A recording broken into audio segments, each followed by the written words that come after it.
Cyber attacks happen every day. And do you think you have what it takes to become a cybersecurity analyst? Well, let's find out. As a cybersecurity analyst myself, I'll tell you what I do. If you work for a big company, you'll probably work in a SOC, which stands for Security Operations Center, which in that Security Operations Center, you'll have to look over logs in a SIEM or SIM, depending on how you pronounce that acronym. Now, logs are events that are happening, let's say, on a computer, on a network, that get ingested into a SIEM. And a SIEM is kind of like the software that kind of normalizes all of these computer logs. In the field, we call them endpoints. It kind of normalizes all these logs from these different endpoints or network, what have you, ingests them, normalizes them, so you can read them somewhat plainly, I guess. And you'll need to know how to search through those logs by querying events, which is basically just searching through log data using like keywords. Each SIEM has different query language, so you need to know how to Google different query languages for whatever SIEM you're using. Speaking of security operations and security analyst, I'm very excited to partner with today's sponsor, Blue Mirror. Blue Mirror's mission has always been to make security operations accessible to everyone. Advanced detection and response, ransomware protection, and simplified compliance for IT teams. Now, they already take out alert noise by tuning detection so you're not constantly bombarded with information. But naturally, the next step to this is SOC autofocus, like as you can see right here in this pop-up. Now, this is a brand new feature within the Blue Mirror platform. So now I'm just zooming in so you can see everything a little better. Now we click this. Let me get my hands on it to see what this is all about. So when you receive a finding such as this, autofocus jumps in and provides a easy to understand, plain language, digestible summary of what has happened. Now, this is not about replacing your team's expertise, as all AI should not be about replacing a security team. It should be about supplementing and enabling your security team. So as we scroll down, you can see which you get a criticality level, response time, AI confidence, and false positive kind of summary here, which is very nice. Then you get a summary, the details. You get a technical analysis, which this is kind of giving you a very guided response. So it kind of transforms like dense log data into easy to understand plain text language that you know like instantly what to do with it, instead of having to go through a whole bunch of logs and interpret that data manually, which is a lot because I've done it before. Takes you through the investigation steps here, takes you through some remediation steps, which is very nice. And was this analysis helpful, yes or no? Oh, and you can copy the analysis, which is very nice. And here I like how it explains why and how, so you kind of get some security education within your finding analysis. So this product does not leave you lost or drowning in a bunch of random alerts. It actually gives you some direction so you can make some confident and informed responses and decisions when it comes to your SOC. If you want to reduce your mean time to respond to incidents and enhance your security team's capabilities without needing any extra training or fine-tuning, you should check out Blue Mirror.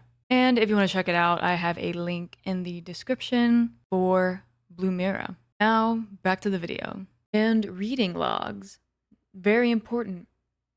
There's network logs, like endpoint logs, activity logs, things like that. And you kind of need to know how to differentiate normal activity from malicious activity, which comes from knowing how to read logs and kind of investigate different scenarios.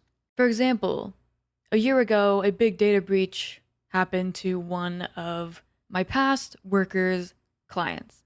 And I had to go through all these logs, manually search them, by the way, like one by one during the time frame that this breach happened, to try and see if I could see any like data exfiltration, any suspicious activity going on within the time frame that the data breach happened. Just to give you an example of some real world stuff. Another skill you'll have to learn is vulnerability management. Yay. What I do personally in my job is we have a like asset vulnerability software thing, if you will, and it kind of prints out all of these CVEs, which stands for common vulnerabilities and exposures, all of these CVEs for all of the endpoints that we have. And I have to go in there and be like, hey guys, can you patch this computer because it is vulnerable to a critical CVE? It is in the red, as some may say. It has this critical vulnerability which is actively being exploited in the wild, and it may be actively exploited on this machine. Can you guys go in there, patch it, update it, whatever, so that it's not vulnerable anymore? And then the other IT team goes, yes, we can do that. And then that's what that is. Sometimes you may have to communicate these vulnerabilities to a client, depending on how big or small your company is. Mine's small, so communicating vulnerabilities in business terms and like impact and risk and things like that is pretty useful. Another skill you will have to know is GRC, which stands for Governance, Risk, and Compliance. My least favorite thing to talk about, besides computer networking, basically it's just a bunch of legal compliance stuff, such as like NIST, CIS hardening, ISO 2700, SOC 1, SOC 2. Depending on what company you're working for, you're kind of going to have to achieve those compliance standards to be like, hey, my company takes security seriously, and I can have clients because I take security seriously, depending on how big or small your company is. So you will kind of have to harden your endpoints, network, things like that, according to these compliance standards. And you will have a huge list of different things you need to check off to meet these compliance standards to prove that you are secure. Some of them are stupid. Most of them are good, depending on the framework you're using. Another thing you may have to do is incident response, which I like, which is if an attacker somehow, attacked your company or your company's clients, you would have to go in there and investigate and follow an incident response playbook, which I have written some incident response playbooks. I'll be honest, all the companies I've worked for, and from what I've heard from other people, don't really follow incident response playbooks to a T, but they're good guidelines. Do not be fooled. But yes, incident response. It's fun. I like it. I like working under pressure. It's fun, and I like investigating things. So, like my previous example with the data breach, I had to manually go through all these logs. If there's an incident, you'll have to see the time of an incident. The alert will come in being like, hey, there's an incident happening. You'll be like, oh, the incident happened at this time. Time to go through the logs, see what has occurred at this time, see if it's normal or an incident, and see which logs correlate to the incident and just investigate and things like that. For example, if someone tried to brute force into a user's account, you will see a lot of failed login attempts within like milliseconds. That's how you can tell if someone's trying to brute force into someone's account. Another skill you need is to research and learn extremely quickly. You have to think on your feet, think out the box. Sometimes if you're in an incident response, you have to set up a war room, which is kind of like a rendezvous chat room for incident response. Everyone goes in there, talks about the incident, investigates the incident. Then you gotta like do a run book, and things like that, but that's just getting too much in the weeds there. But yes, researching different attack vectors, tactics, techniques, and procedures that attackers may be using, keeping up with all that. Twitter is a really good resource to keep up with what is going on. If there are any 0 days out there, which 0 day stands for like a new exploit, like brand new, never seen before. Yeah, Twitter, really good. Now for salaries. Right here, we are looking at the U.S. Bureau of Labor Statistics, an official website of the United States government. So it says 2024 median pay, which it says $124,000 a year, which I don't buy. That's not realistic. If you're working in a SOC, you're not going to be making that kind of money, at least in my experience. You're going to be making like 50, 60, $70,000 a year, like 70 being like kind of like on the higher end, at least in my experience. I don't know about anyone else's. But that was mine.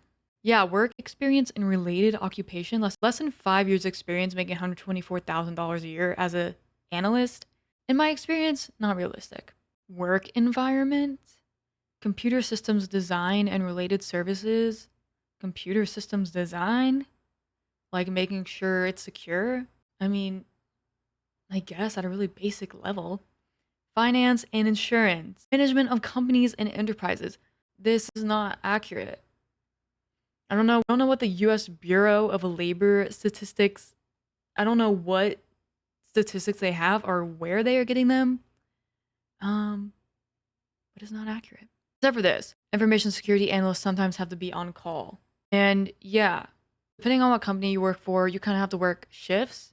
So it's like, for example, you could work like 5 a.m. through like whatever 8 hours is after that. And then like you work like Monday, Wednesday, Friday, or like different days on the weekend, what have you.